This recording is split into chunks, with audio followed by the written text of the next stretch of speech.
What is going on, everyone? Welcome back to another video. Another day, another dollar with your boy. We're going to be breaking down our futures contract per usual. Very strong day for the Bulls. Another good, positive day. Very accommodating price action. Hopefully, if you're a trader, you took part, you partook in it. You were able to trade and make a little bit of money. If not, and you just set out, that's okay too. Hopefully, you bought at the lows whenever we were pretty much saying what we were looking for a couple weeks ago. Whenever we came back into a balance, I told you what my upside targets were, and we pretty much hit all those on the upside so far. In the bigger picture, I said at the moment we came back into a balance on the weekly, the daily was consolidating for a period of time. We held above the 20-day moving average. All that, I said we were looking to get the weekly to one time frame up at some point, hit the targets of 5,800 if we could hold above certain key levels. Said if we did that, we would get the monthly back to balance, and we've done that. So far, we're one time framing up on the daily, we are one time framing up on the weekly, and the monthly has come back to a balance. We are firmly above the 200 and the 100-day moving average. We're above the 50-day moving average. We're above the 20-day moving average. And then we got our 10-day moving average curling up. So at some point, I do think we will back test the 200-day moving average, which would mean we come back into a balance of some sort. This has been a very good and strong move to the upside, but I think we are due for some type of consolidation. As much as I'd like to see us continue to push up, I think we're due for some chop and some consolidation for a little bit. To see if we can sustain these price levels. Okay, price is being advertised higher right now. It's whether or not we get accepted at these highs. Right, all day long, the market was telling you to be long on the intraday. So far, if you are a swing trader on the weekly, there's nothing telling you to get out. You want to stay long to maybe go for the all-time highs at some point. It's perfect. Set your stop below this week's low. You really don't want to see us get below, what is the low there? 734. You don't want to get below that, right? You want to see us hold that. So let's go ahead and break down what happened today. All right. We opened up with a gap. We opened up with value that was higher. Opened up with a gap in value that was higher. And then immediately filled the gap. It wasn't much of a gap. We opened at 69.75. The gap filled at 66.25. So not a whole lot there. We pretty much just chopped around a little bit.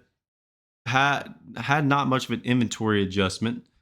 But we did end up getting the overnight high. As soon as we did that, I was very comfortable getting longs, and I had a very good day.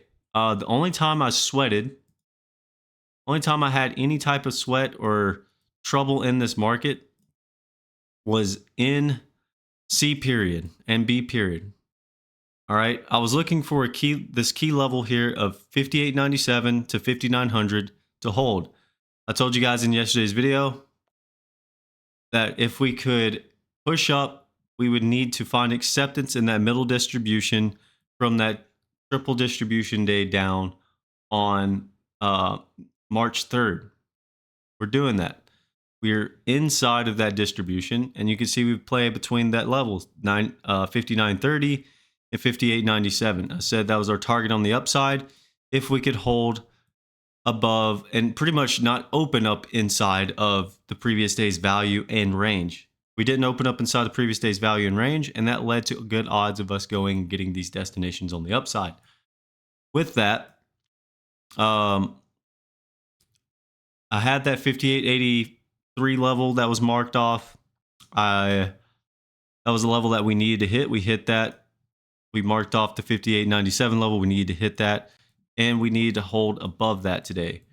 If I go all the way back to this triple distribution day down for March 3rd, you can see we have this upper distribution that starts at 59.30, 50, and goes to a high of 59.97. So we'd get pretty much close to that 6,000 level on the upside if we were to come out of this day tomorrow and continue to push higher. We did not quite get to 59.30. It was a choppy grind for the majority of the evening session. But early on in the morning, it was very, very accommodating. We were able to make good trades. Like I said, the only trade that I had some sweat in was whenever I got long in B period.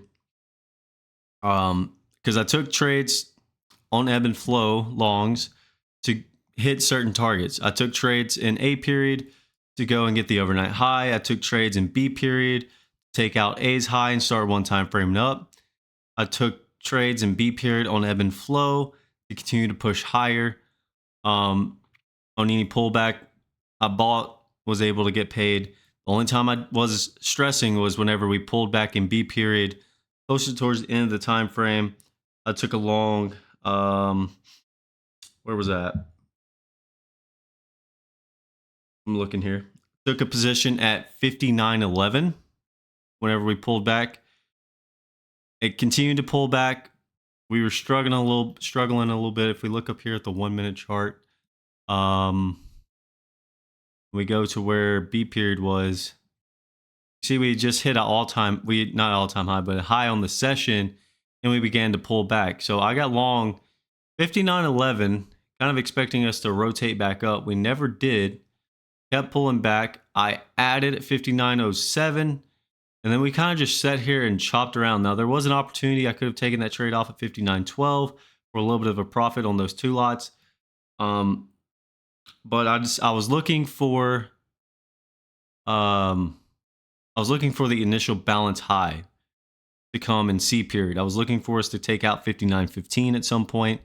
C period opens up and we just consolidate and chop around. We had inside bar in C period, just chopped around, struggled. And whenever we pulled back to 5,900, I added, and my absolute out was if we got down pretty much below. I had a stop below 59.90 or 58.97 because that was a key level for us to hold above. I wrote down my notes and I typed in the chat with Paul's room that we needed to hold above 5,900 and the 58.97 level in order for us to see any type of rotation towards the IB high. Things were looking positive for the most part. Got a little scary. I seen some negative delta come in, which caused this a little bit of a push down here. Almost liquidated me out of my position. Stayed in it, rode it out, and then whenever we pushed up to around this 59 here in D period, actually, because I held through C period, just chopped around. I said trend is slowed, but I still think we get the IB. And then I moved my stop up to 5,900.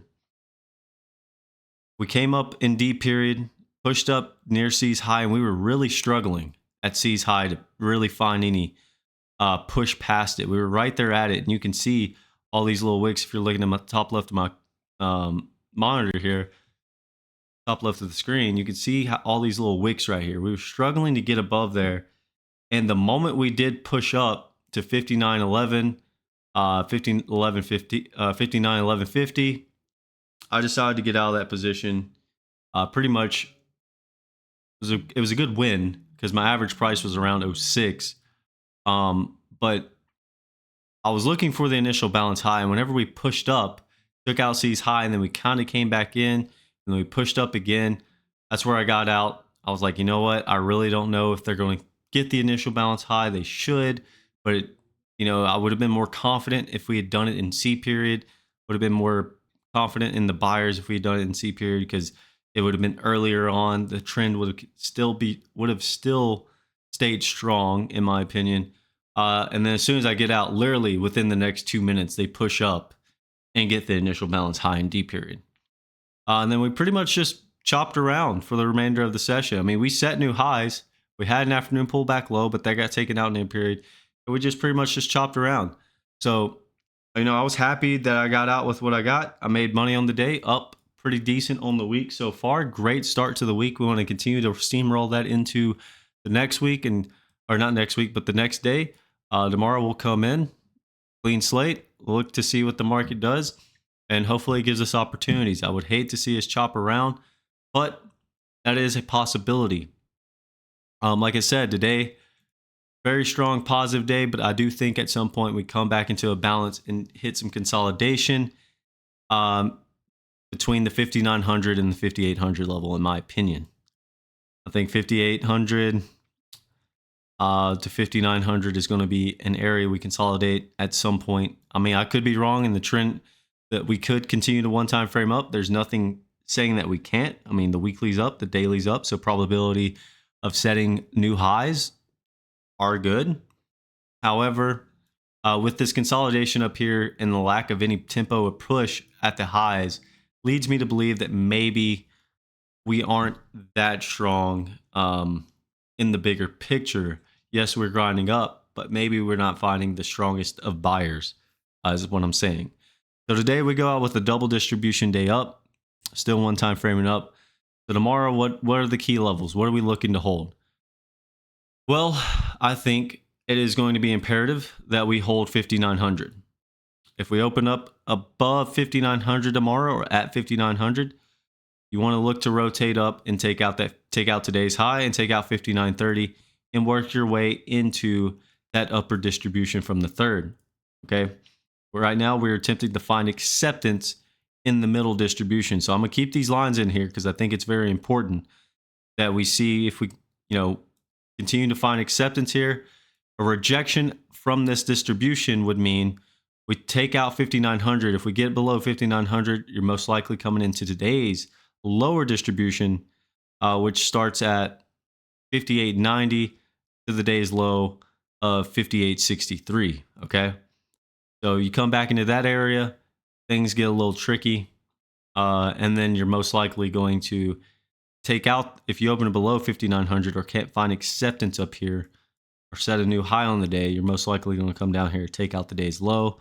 Then you want to look to see how we react at 58.50 to 58.40. If we can't hold there, your next destination on the downside is going to be anywhere between 58.16 to 5,800. Okay.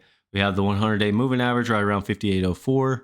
The 200-day moving average is right around 57.81. So if we get into this gap on the downside with any strong liquidation, it will most likely get filled, or maybe it won't get filled the first time down there because we will be hitting the 200-day moving average. If we break below that, then obviously filling that gap becomes pretty good. I know this video was a little bit longer. For anybody that did stick around, great. I hope you found some type of something good out of it.